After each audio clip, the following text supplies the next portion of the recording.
अभी मैं यहाँ रुका हूँ तो भैया ने रोका था मुझे। हाँ भैया, कैसे हैं? बढ़िया। क्या नाम है भैया आपका? के यादव। के यादव। तो भैया आप बता सकते हैं मैं भी कहाँ पहुँचा हूँ और कहाँ हूँ अभी? क्या अभी आप इस समय जीटी रोड पर खड़े हैं। यहाँ से मैनपुरी जिला शुरू होता है। यहाँ से मैनपुरी जनपद शुरू अच्छा होता अच्छा है। अच्छा, बॉर्डर पे है बिल्कुल। इससे पीछे एटा मैनपुरी जो शुरू होता है यहाँ से। जी जी। और इसका कल्याणपुर नाम है, कल्याणपुर। हाँ, कल्याण। जगह का नाम है कल्याणपुर। तो अभी भाई से हम लोग मिले हैं, तो भाई को बताया है अभी कहाँ जा रहे हैं, कैसा क्या है और चैनल के बारे में जहाँ जरा बताएं। आप आए हैं ना? हाँ हाँ हाँ, बताएं कुछ। बता। क्या नाम है आपका? हमारा नाम झार सिंह। झार सिंह। हाँ, कहाँ रहते हैं? चांदपुर। चांदपुर। अच्छा, तो अभी भैया रात में यहाँ चलने में कोई दिक्कत परेशानी तो नहीं है ना? कोई दिक्कत नहीं है, आराम से प्रेम से जाओ। आगे जैसे ही आप यहाँ कुराली से मैनपुरी लोग घूमेंगे फिर थोड़े करके कुराली निकल के हाँ 1 किलोमीटर फुल पर है वो नहर को हाँ। और कर चली गई है बरबादा के लिए और ऐसी चलिए मैनपुरी के लिए।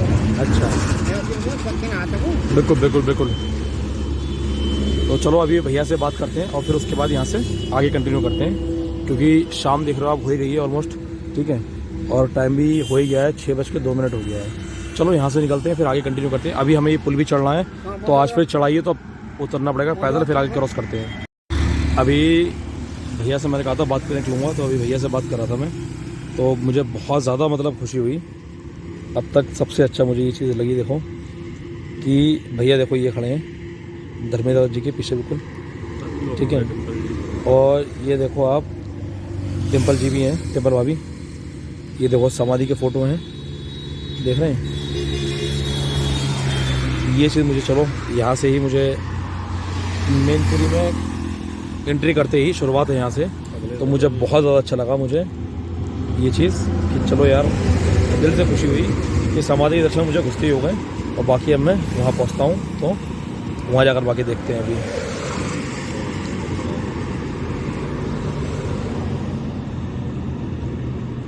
अच्छा, अखिलेश भैया भी हैं, ये हैं साथ में हैं। चलिए तो यहाँ से अब सीधे निकलते हैं और भैया का नंबर अभी ले लेंगे, एक्सचेंज कर लेंगे, बाकी भैया से भी टच में रहेंगे। ठीक है, तो यहाँ से आगे बढ़ के फिर आते मिलते हैं। एक कल से पुल तो बहुत चल रही हैं, ठीक है, ओवरब्रिज, मगर देखो इतनी ढाल पर मैं चढ़कर आ गया, और अभी देखो कितनी ढाल बाकी है। वो देखो आप, वो देखो सामने ये चढ़ाई कहाँ से ये है। मुझे नहीं लग रहा यार मैंने अब तक कोई ऐसी, मतलब इससे ज़्यादा कोई हाइट, मतलब ढाल अब तक देखी है अभी इस सफ़र में। वैसे तो बहुत देखी हैं, मतलब अपने जब से मैं निकला हूँ ये मुलायम सिंह जी यादव जी के यहाँ, तो मैं इस टूर की बात कर रहा हूँ जैसे। चलो चढ़ते हैं भैया। बाकी हालत तो खस्ता हो गई है थोड़ी, मगर अभी हमें कवर करना है 30 किलोमीटर या 28 किलोमीटर।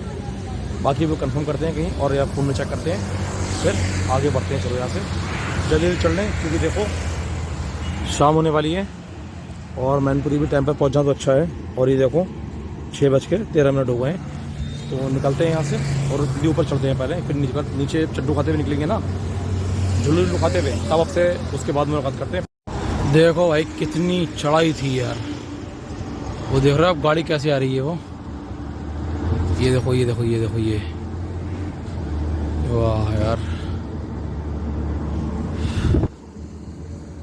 पैदल चलते चलते ऐसी तैसी हो गई।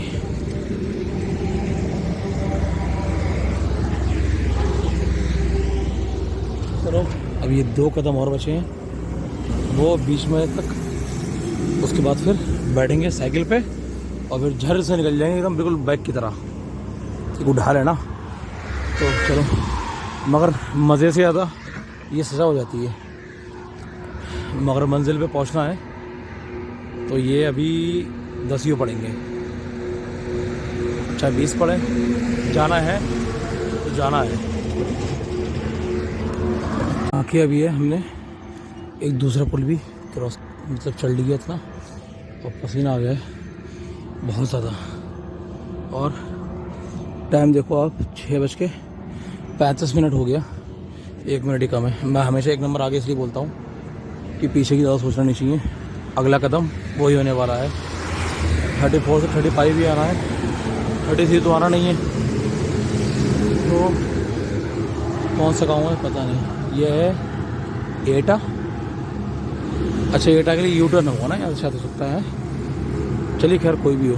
देखो मछला आया भी नाच रहा था कैमरे के सामने। चलो भैया आगे बढ़ते हैं। लोगों ने लाइट्स खोलना शुरू कर दी हैं और मैंने भी अपनी लाइट, देखो लाइट जल रही है, रेड रंग की है। इसको चार्जिंग लगा दिया है। ये डाटा केबल जा रही है यहाँ से बैक से, और ये देखो ये जा रही है चार्जिंग के लिए। अभी चार्ज हो रहा है अपना, हम निकलते हैं यहाँ से फिर आगे। ये देखो भाई अब सैफई जो है ज़्यादा दूर नहीं है, 55 किलोमीटर है यहाँ से। तो आज 15 किलोमीटर या 20 किलोमीटर मैं कवर करने की कोशिश करूँगा। और टाइम हो रहा है देखो 7:40, ठीक है, हो जाएगा 40 मिनट बाद।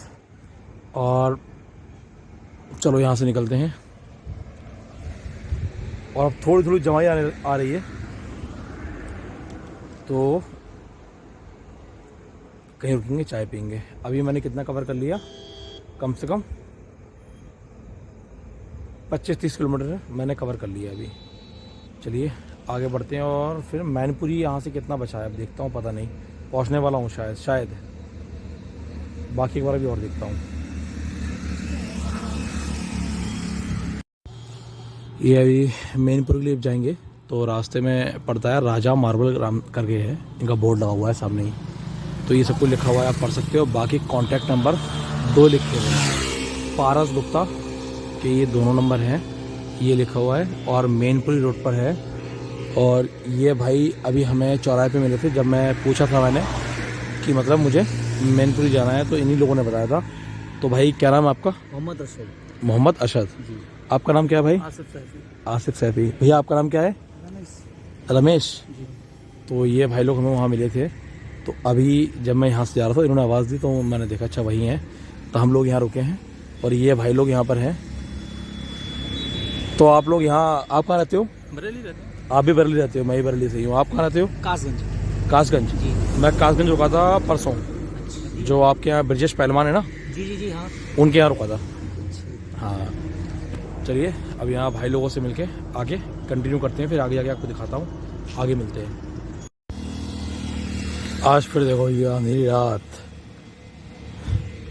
एक पीछे देखो,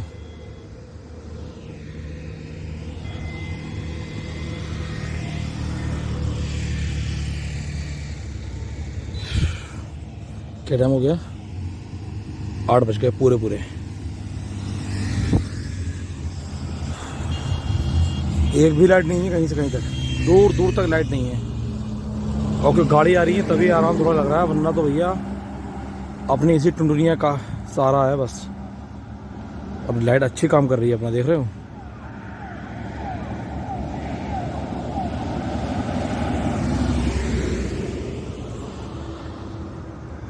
चलिए आगे कंटिन्यू करते हैं। बहुत हिम्मत करके रुका हुआ है यहाँ पर, और इतनी देर से वो कोई गाड़ी नहीं है ये। और पीछे पिछले 3-4 किलोमीटर, हाँ आराम से 3 से 4 किलोमीटर दूर पीछे चल लिया हूँ, मतलब पीछे चल कर आया हूँ ना, एक गाड़ी नहीं। अब देखो पीछे कुछ भी दिख रहा तो मैं दूर तक, ये देखो बाइक गई जैसे, ये देखो उसकी लाइट दूर की सीट में कुछ भी दिख नहीं रहा हुआ। और यहाँ से देखो वो एक गाड़ी आ रही है 8:16। रास्ते में कोई लाइट नहीं, कोई घर नहीं, कोई दुकान नहीं, कोई ढाबा वाबा कुछ भी नहीं। एक भट्टा दिख रहा है, वो देखो ऊपर लगी, दिख भी नहीं रहा उसका चिमनी जो है। मगर भाई देखो तो फट के हाथ में आ गई थी। गाड़ी 2-4 जाती हुई दिखी है ना, तब थोड़ी हिम्मत करके रोका, मैंने कहा दिखाऊं एक बार भाई लोगों को यार। देख रहे हो पीछे कुछ नहीं, देखो वो देखो जा रहा है ऑटो, दूर तक कोई लाइट नहीं। और जो गाड़ी गई थी उसी की लाइटें भी दिख रही है देखो। और बाकी इधर देखो ये एक टिर्री आ रही है, शायद क्या आ रही है, कोई बाइक या स्कूटी है। और बाकी इसके पीछे देखो दूर तक कुछ नहीं है भाई। चलो यहाँ से निकलते हैं, अंधेरा हो गया फिर से यार, मैं अकेला बचा। मैनपुरी और टाइम देखो 9:01 हो गया। और 2 मिनट के लिए यहाँ रुकूंगा, उसके बाद फिर आगे कंटिन्यू करता हूँ यार, क्योंकि पानी पी लूँ और इस रोड पर भी कोई लाइट नहीं है। जो घर दिख रहे हैं जैसे गांव के खंभे हैं या घर के बाहर किसी ने देखो इस तरह बल्ब लगा रखा है, ठीक है, या गांव के खंभे हैं, बस वही लाइट है। अदरवाइज़ उधर कोई लाइट नहीं है और ना ही कोई देखो बीच में कोई खंभे आए। सब साइड में खंभे हैं जो हैं, मगर वो तार वाले हैं, लाइट वाले एक भी नहीं है। यहाँ थोड़ा मुश्किल हो रहा है और आज थोड़ा लेट चलने की वजह से, फ़ोन की वजह से लेट हो गया। वैसे जानबूझ को लेट नहीं किया है, तो इस वजह से भी एकदम इतना ज़्यादा लोड पड़ गया। वैसे हम लोग सुबह निकलते हैं जल्दी, मतलब सुबह नहीं, 11-12 बजे निकलते हैं, तो कम से कम ये है कि दोपहर में लंच टाइम ले लेते हैं तो रुक जाते हैं। और आज तो कंटिन्यूसली चल ही रहे हैं। चलिए कोई बात नहीं यार, अब इतना आ गए तो 8-10 किलोमीटर की बात है, ये भी अपना कवर करते हैं और फिर यहाँ से आगे बढ़ते हैं और आगे आपको दिखाता हूँ। आ चुका हूँ अंदर रूम में, ठीक है, और नीचे से मैंने शूट नहीं किया है, तो मैं अभी यहाँ पर अंदर यहाँ आ गया हूँ इनके क्या है कार्यालय में। तो मुझे यही एक ऑप्शन लगा अभी जल्दी के लिए, क्योंकि लेट हो गया था। हाँ, तो मैं यहाँ पर जल्दी पहुँच गया हूँ काफ़ी। अभी तो जो आप टाइम देख रहे हो 11:15 हो रहा है, ठीक है, और मैं यहाँ पहुँच गया था 9:30 बजे, हाँ नहीं 10 बजे सॉरी 10 बजे मैं यहाँ पूरा पहुँच गया था। फिर आकर मैं फ्रेश हुआ, ये लैट्रिन बाथरूम अटैच रूम में, ठीक है। तो ये मेरे सोने के लिए बेड है,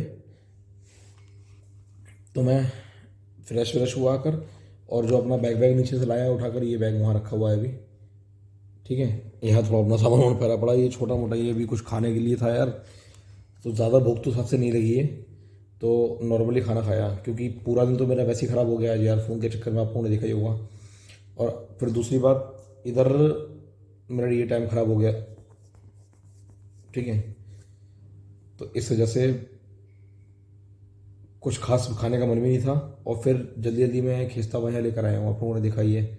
आज थकान थोड़ी इसलिए ज़्यादा हो गई क्योंकि हाफ डे से आज शुरू किया, हाफ डे से भी कम में शुरू किया यार, और इतना जल्दी एटा से मैनपुरी पहुँचा दिया, तो थोड़ी थकान इसलिए ज़्यादा हो गई है आज, क्योंकि कंटिन्यूसली ज़्यादातर चलना पड़ा। आज मैंने आपने देखा होगा ब्रेक भी बहुत कम ली है, ठीक है।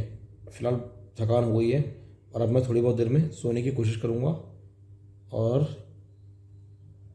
बाकी सुबह कंटिन्यू करते हैं, और सुबह यहाँ का ब्लॉग बनाते हैं पूरा कैसा क्या है, अगर कोई प्रॉब्लम आ रहा है तो, और आपको दिखाऊंगा फिर मैं सुबह। चलिए, अब घर पर तो बात हो ही गई है, एक बार फिर बात करते हैं और डीके से बात करते हैं, ठीक है। 1-2 लोग और हैं, उनसे बात करना है, अगर जाग रहे होंगे तो। 11:20 हो गया, वो कौन जाग रहा होगा, खैर कोई नहीं, तो क्योंकि दिन में बात हो नहीं पाती, इसलिए बात करना ज़रूरी है सबसे। बाकी उसके बाद मैं सो रहा हूँ, फिर कल कंटिन्यू करते हैं और फिर आपको कल सुबह दिखाते हैं, ठीक है। Good night. हेलो गाइस, कैसे हैं सब लोग? उम्मीद करता हूँ अच्छे होंगे और खुश होंगे। रात मैंने आपको बता दिया था कि मैं यहाँ मैनपुरी पहुँच चुका हूँ, और यहाँ जो समाजवादी पार्टी का जो कार्यालय है चौराहे पे ही अंदर एंट्री करते ही, तो मैं रात यहाँ रुक गया था। तो 10:30 बजे मैं रात यहाँ पहुँचा था, और फिर मैं थका हुआ ज़्यादा ही था, मगर नींद जल्दी नहीं आई, और रात बारिश होने की वजह से बहुत ज़्यादा आंधी चलती रही थी, तो मैं यहाँ रुक गया था। तो चलो अब मैं आपको दिखाता हूँ और 1-2 लोगों से यहाँ मिलवाता हूँ। उसके बाद फिर यहाँ पे कुछ जो नेताजी के हाथ से जो उपलब्धियाँ हुई हैं उनको मैं आपको दिखाता हूँ, और देखते हैं कैसा क्या है। मैं भी यहाँ फर्स्ट टाइम आया हूँ, तो आगे कंटिन्यू करते हैं फिर। ये देखो आप, ये देखो भाई कितना बड़ा यहाँ चौराहा बना हुआ है, कितना बड़ा है, नेताजी का फ़ोटो लगा हुआ है। ये देखो आप पूरा इस तरीके से, यहाँ से अंदर रास्ता है, आप आएंगे, कितना बड़ा रोड है यहाँ पर, ये अंदर दिया हुआ। और ये देखो बिल्डिंग है पूरी चौकोर बिल्डिंग है इस तरीके से। वहाँ से भी देखो ये जीना हो गया, एक जीना वहाँ से हो गया इस तरीके से। चलो अंदर चलते हैं, और यहाँ पर कुछ सदस्य यहाँ पर बैठे हुए हैं समाजवादी पार्टी के, और तो इन लोगों से मिलते हैं, बात करते हैं। नमस्कार। ये हैं सबसे पहले आप? मैं रामनारायण बाथम जी, जिला महासचिव हैं। अच्छा, आप देवेंद्र सिंह, पूर्व जिलाध्यक्ष। आपने ही मुझे कल रात यहाँ का एड्रेस दिया था और मैं इनके कहने पर ही यहाँ पर आया था, तो मैं यहाँ रुका हूँ। आप? निर्दोष यादव, समाजवादी पार्टी का कार्यकर्ता हूँ मैं। अच्छा। प्रदीप कश्यप, कार्यकर्ता समाजवादी पार्टी। जयपाल सिंह कश्यप, कार्यकर्ता समाजवादी पार्टी। अच्छा, कुछ बताइए यहाँ के बारे में, नेताजी के बारे में। ये मैनपुरी जनपद माननीय नेताजी का जो कर्म क्षेत्र है जी, उनकी जन्मभूमि तो कहा जाए तो पड़ती है भोगांव में, किसनी, सैफई में। और वहाँ एक जेनेटर कॉलेज में उन्होंने अध्ययन किया और उसी को उन्होंने पढ़ाया। और इस क्षेत्र में वो यहाँ से सांसद कई बार रहे।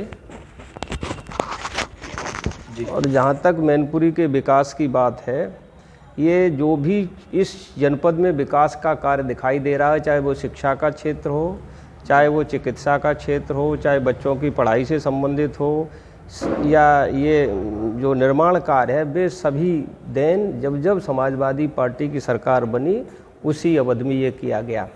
शिक्षा के क्षेत्र में यहाँ इतनी दयनीय दशा थी कि यहाँ पास पड़ोस में केवल मैनपुरी और भोगांव में 2 डिग्री कॉलेज थे केवल।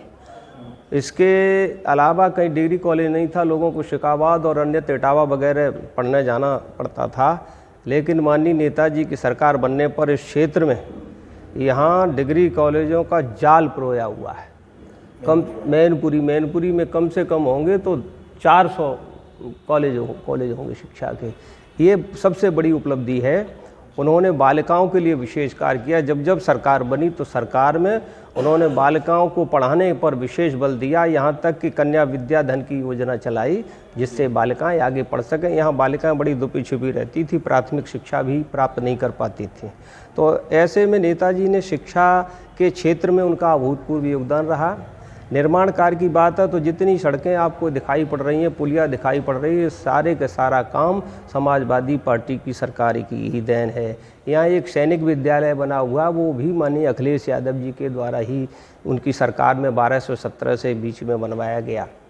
सभागार बना हुआ है कलेक्ट्रेट पर, वो भी इन्हीं की देन है। सभी तहसीलों पर जो तहसील मुख्यालय हैं उनका निर्माण कार्य भी कराया गया। अधिवक्ताओं के लिए अधिवक्ता चैम्बर बनवाए गए हैं। विद्यालयों को अपना निधि के साथ साथ सरकार के टाइम में पर्याप्त मात्रा में निधि दी गई। तो इस तरह से ये कहा जाए कि वो विकास पुरुष हैं तो इसमें कोई अतिशयोक्ति नहीं होगी, क्योंकि उनका यहाँ से लगाव रहा। 8 बार क्षेत्र में वो विधायक रहे, जसवंत नगर रहे, करहल में भी रहे और यहाँ मैनपुरी में भी, और सांसद। तो उन्होंने जो काम किया तो उसका एक प्रत्यक्ष प्रमाण दिखाई देता है कि उनके निधन के पश्चात आज दिन तक किसी भी नेता के साथ जनाधार नहीं रहा। जो ऐतिहासिक भीड़ नेताजी के निधन पर हुई और उनकी स्मृति में उनके निधन के पश्चात यहाँ के लोग अपना कष्ट भी उजागर नहीं कर पाए और इस बेदर्द सरकार ने एक चुनाव थोप दिया, उपचुनाव। और उपचुनाव में विवश होकर के यहाँ से माननीय राष्ट्रीय अध्यक्ष जी की सहधर्मिणी श्रद्धा डिम्पल जी मैदान में आई तो यहाँ की जनता का इतना अपूर्व स्नेह मिला। हर वर्ग में कोई भी वर्ग ऐसा नहीं था जिसने उनको वोट न किया हो और उसी का परिणाम रहा कि लगभग 3 लाख मतों से वो यहाँ से विजयी हुए। मुलायम सिंह का गढ़ रहा है ये क्षेत्र।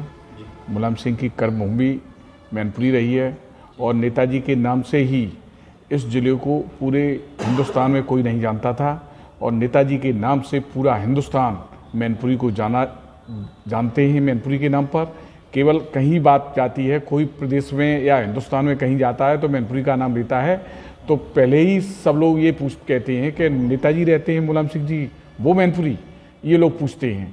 तो मैनपुरी का नाम केवल मुलायम सिंह के नाम से जोड़ा गया है। और इस क्षेत्र में मुलायम सिंह जी ने जो किसी भी क्षेत्र में बहुत बड़े काम किए हैं, मुख्यमंत्री काल रहे हैं तो बहुत बड़े विकास कार्य किए हैं मैनपुरी जिले के लिए और पूरे प्रदेश के लिए। और रक्षा मंत्री थे उस समय, सैनिकों के लिए उनके घर पर पहुंचाएं, चाहे कितना भी, चाहे करोड़ों रुपए खर्च हो, चाहे कितना भी हो, उनके घर के सम्मान के लिए उनको 40-40 लाख रुपए की वहाँ पर नेताजी ने दिया था। और उसके बाद जो ये सरकार, जो भाजपा सरकार है इस समय, उन लोगों को, सैनिकों के लिए 4 साल के लिए भी अग्निवीर की सेवा कर रही हैं।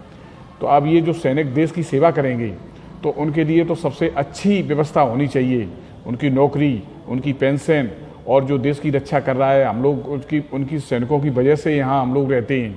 तो इस तरह से सैनिकों का सम्मान बहुत बड़े पैमाने पर अच्छा। राजनीतिक दौर में नेताजी ने एक आयाम पैदा किया, मैनपुरी के दिलों में बसे हैं नेताजी। ऐसा क्या था यूनिक नेताजी में जो भी व्यक्ति मिलता था वो नेताजी का समर्पण हो जाता था?